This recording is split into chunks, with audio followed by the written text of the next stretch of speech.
છે બનાસકાંઠા જિલ્લાનું જે યાત્રાધામ અંબાજી અને અંબાજીથી પાલનપુર જતો જે વિસ્તાર છે એ વિસ્તારને ત્રિશુલિયો ઘાટ કહેવાય છે. જ્યાં શ્રદ્ધાનો વિષય હોય ત્યાં બીજું કંઈ જોવામાં આવતું નથી. આપ જોઈ શકો છો કે સામે રથ લઈને જતા જે લોકો છે, આમ તો ભાદરવા સુદ પૂનમના દિવસે જતા હોય છે, પણ આ અંબાજી એક 51 શક્તિપીઠ આસ્થાનું એવું કેન્દ્ર છે કે લોકો બારે માસ પોતાનો રથ લઈ અને માતાના મઢે જતા હોય છે.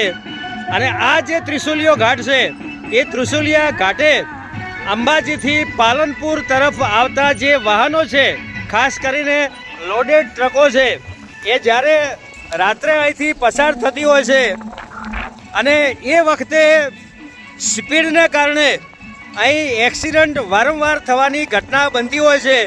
તો આ એક્સિડન્ટ ન બને એટલા માટે ગવર્મેન્ટે એટલે કે ગુજરાત સરકારે એક નવી ટેકનોલોજીનો ઉપયોગ કરી અને એક્સિડન્ટ ન થાય એના માટે અહીં રેલિંગ ક્રેશ જે બેરિયર છે એ બેરિયર લગાવવાનું કામ અહીં ચાલુ છે.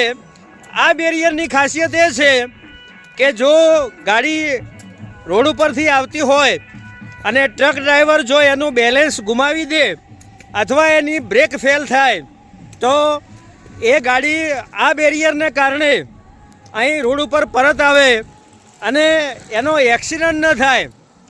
આમ તો એક્સિડન્ટ ન થાય એના માટે અહીં એક હનુમાનજીનું જે મંદિર છે એ મંદિર પણ બનાવવામાં આવ્યું હતું. તો એ શ્રદ્ધાનો વિષય છે. પણ અત્યારે આપણે ટેકનોલોજીના યુગમાં રહીએ છીએ, તો ટેકનોલોજીના યુગની અંદર આ જે બેરિયર છે એ બેરિયર ગુજરાતમાં 2 જ જગ્યાએ નાખેલા છે. એક સાપુતારા છે અને એક આ પાલનપુર અંબાજી વચ્ચે જે ત્રિશુલિયો ઘાટ કહેવાય છે ત્યાં નાખેલા છે.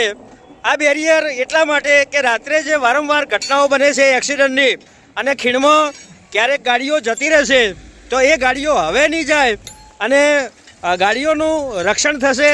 રાત્રે જે એક્સિડન્ટ થાય છે એ એક્સિડન્ટની ઘટનાઓ ઓછી બનશે. અત્યારે આનું જે કામ ચાલુ છે એ કામ ચાલુ હું તમને બતાવવાનો પ્રયત્ન કરીશ કે આનાથી કદાચ હવે જે કંઈ રાત્રે એક્સિડન્ટની જે ઘટનાઓ બનતી હતી એ ઘટનાઓ નહીં બને.